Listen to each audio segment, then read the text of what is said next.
Our project, The Elevated Shore, envisions a resilient, self-sustaining mini-city, shaped by and for the Shinnecock Nation. Within the territory of the Shinnecock Nation, large portions of historically stewarded land have been reallocated to golf course development, an extractive spatial model that consumes land, introduces chemical runoff, and prioritizes external economies. This is a spatial and political condition in which land is detached from indigenous systems of knowledge, food production, and stewardship. The project frames this as a failure of spatial organization, where the dominant model produces ecological degradation and economic dependency. When mapped, that condition becomes explicit. Housing density is compressed into limited zones. This produces what we define as spatial inequity through allocation. The issue is not only that housing is insufficient, it is that land is disproportionately assigned to programs that exclude the community. So housing becomes a symptom, not the root problem. The architectural question shifts from how do we add housing to how do we reassign spatial value and access across the territory.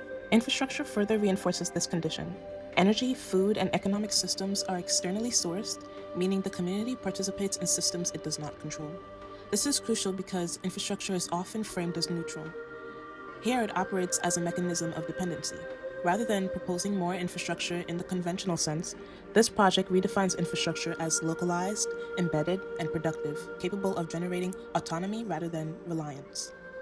These conditions form a closed loop. Environmental degradation reduces local capacity. Reduced capacity increases dependence on external systems, and that dependence prevents territorial reconfiguration. This feedback loop is spatial, ecological, and economic. The project intervenes at the level of the system by introducing alternative relationships between land, water, and occupation. Water is where these conflicts converge. Runoff from golf course landscapes contaminates coastal waters, while sea level rise intensifies flooding and erosion. But water is also historically a site of production for fishing, harvesting, and cultural practice within the Shinnecock Nation. So the project reframes water from a residual condition, something to be managed or avoided, into a primary site of architectural and infrastructural agency. The question becomes, can water operate as a productive ground rather than a boundary? The proposal operates as a countersystem to the existing traditional logic.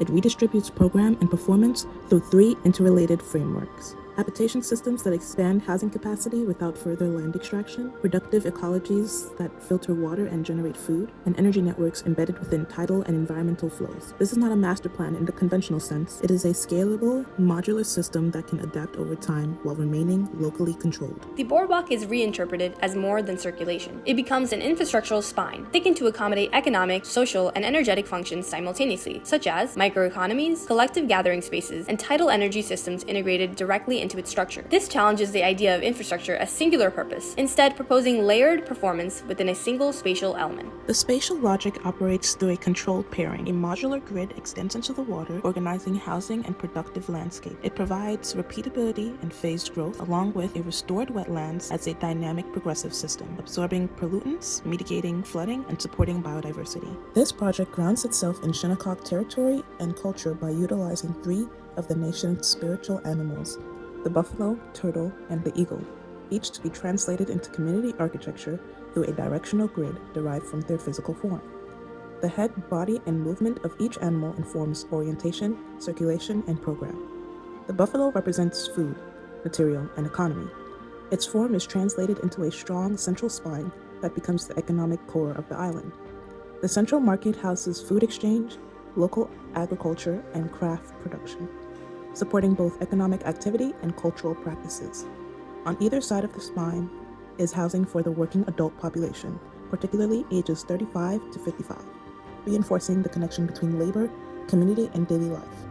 The building is monumental, grounded and stable, acting as the anchor for productivity across the site. The turtle represents patience, life, and healing. Its form is derived from the geometry of the shell, translated into a grid that organizes structure and space. The building is closely tied to traditional longhouses in both form and social function. It emphasizes shared community space with circulation and gathering areas at its core, reflecting collective living rather than isolation. The program is a senior living facility that balances independence with care, including residential units alongside spaces for nurses and support staff. Meditation gardens are integrated both on the roof and at the center of the island, creating space for reflection and intergenerational connection. The turtle becomes a living system of care, reinforcing elders as knowledge keepers within the community. Stepping on to the first island, we entered the primary recreational park for the community, the Elevated Park. The Elevated Park serves as the project's public gateway. It features an elevated boardwalk for continuous travel alongside a dock for boating and fishing.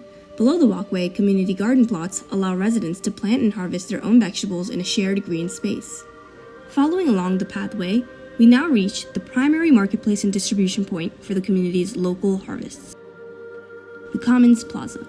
The Commons Plaza serves as the community's social and economic heart. Designed as a vibrant farmers marketplace, it provides a direct-to-consumer hub for the crops harvested from the production island. This space facilitates local trade and gathering, transforming seasonal yields into a sustainable community resource. Continuing on, we head on over to where industrial-scale cultivation ensure year-round food security. The Harvest Gardens. The Harvest Gardens integrates industrial-scale cultivation with community recreation. Utilizing winter cloches, the island maintains year-round agricultural yields of over 500,000 pounds of produce.